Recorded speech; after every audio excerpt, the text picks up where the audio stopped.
Salut, c'est Descartes76 pour une nouvelle critique. Donc aujourd'hui Suspiria 2018. Donc bienvenue à tous sur cette nouvelle vidéo et merci et bienvenue aux nouveaux abonnés de ma chaîne. Donc merci également aux gardiens du cinéma pour ce petit clin d'œil lors de ta dernière vidéo sur le YouTube Game. Donc vidéo très intéressante si vous avez l'occasion d'aller la voir. Donc j'avais rencontré Sylvain lors de sa deuxième rencontre YouTuber cinéma à Montpellier fin août. Donc c'était une journée très intéressante où nous avons fait des quiz mais aussi des débats sur le cinéma. Donc aujourd'hui je ne parlerai pas de cette rencontre mais donc peut-être une prochaine fois. Donc voilà la critique. Générique.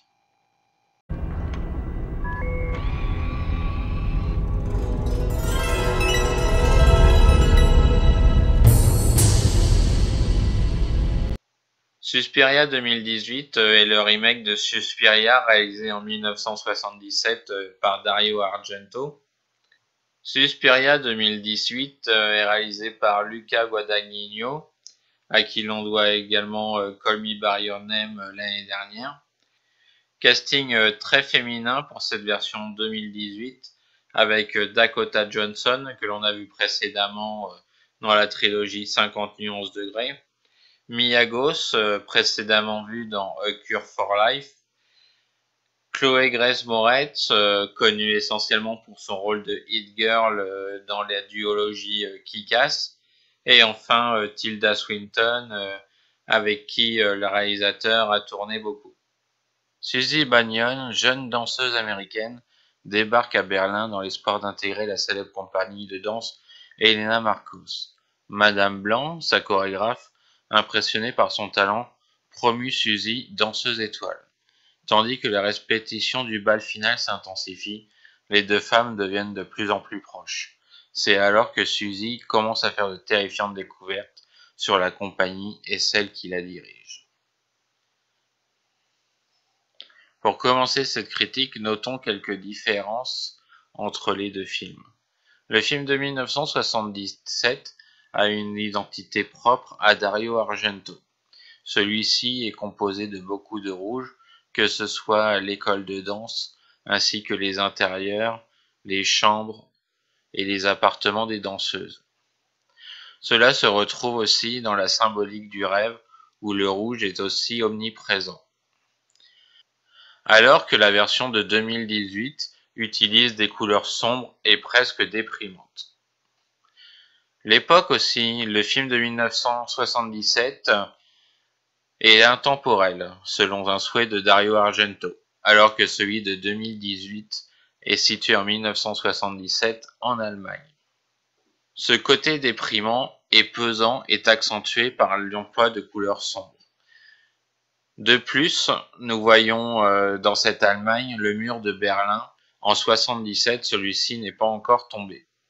Nous voyons les déplacements incessants du psychiatre entre l'Allemagne de l'Ouest et l'Allemagne de l'Est. Ma note pour Suspiria est de 15 sur 20, donc parce que le film se tient en lui-même, ne fait pas de l'ombre à l'original de Dario Argento, considéré aujourd'hui comme un classique. Donc le rythme, bien qu'il soit lent, permet un développement de l'intrigue. C'est sûr que le film dure 2h30, contrairement au film original qui durait 1h40, mais ça ne pose pas de problème. L'ambiance s'installe au fur et à mesure, donc c'est bien foutu, une bonne relecture du film, à mettre des bons côtés des remakes. Donc pour en revenir à l'histoire du film, le film donc, commence en 1977 avec le personnage de Patricia qui est dans une fuite. Donc elle s'enfuit de quelque part, on ne sait pas très bien où. Elle se réfugie chez le psychiatre, un homme d'un certain âge, et lui explique son parcours à l'école de danse. On ne sait pas très bien si elle a déjà vu le psychiatre, je pense que sinon elle n'y aurait pas été. Et donc il lui confie, elle cache aussi une partie de ses affaires, dont un livre très important où il y a plein de notes. L'histoire se poursuit avec Suzy Bagnon que l'on voit arriver à l'école de danse et faire ses preuves pour être acceptée. Donc s'ensuit une séquence d'entraînement assez pertinente avec les professeurs. Donc on voit que la jeune femme a des hésitations, donc qu'elle commence à danser, enfin que c'est hésitant, ce genre de choses. Et en fait, au fil de l'histoire, on va s'apercevoir qu'une possession va s'emparer d'elle. Donc, de dire, bah, cette possession, qui l'exerce, est-ce qu'elle est consciente ou pas de celle-ci. On va suivre le quotidien de Suzy dans cette école de danse avec ses autres camarades.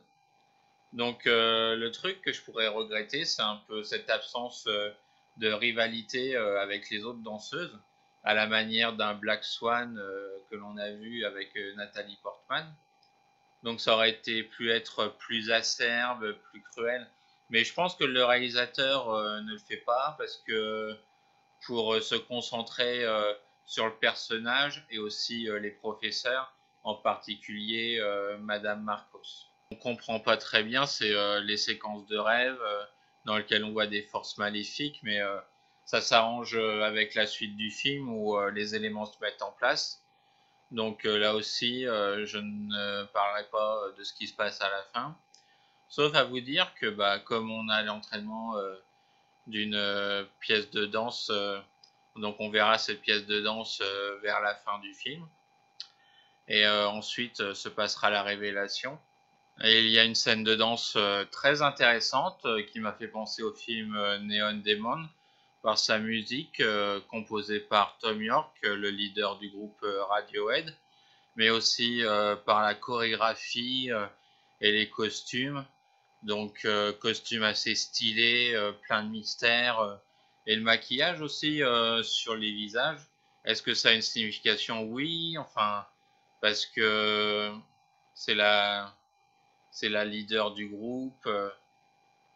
Et puis, ah oui, ces marquages au sol, reprenant bah, tout ce côté sorcellerie, je pense.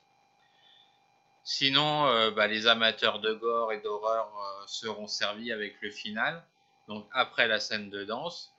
Je ne vous révélerai pas ici ce qui se passe afin de vous garder la surprise. J'espère que vous aurez l'occasion de le voir dans le cinéma de votre ville, car j'ai pas l'impression qu'il y ait beaucoup de copies en France. Là, je suis allé le voir le jour de sa sortie avec une copie VO sous-titrée. Nous étions deux dans la salle, donc pas facile de maintenir une programmation dans ces conditions. Donc, si vous avez eu l'occasion de voir ce film, bah, n'hésitez pas à le mettre en commentaire, de savoir ce que vous en avez pensé, car apparemment celui-ci divise beaucoup. Je vous dis à bientôt et je vous remercie d'être resté jusqu'au bout. Ah bye bye pour une prochaine critique. Salut!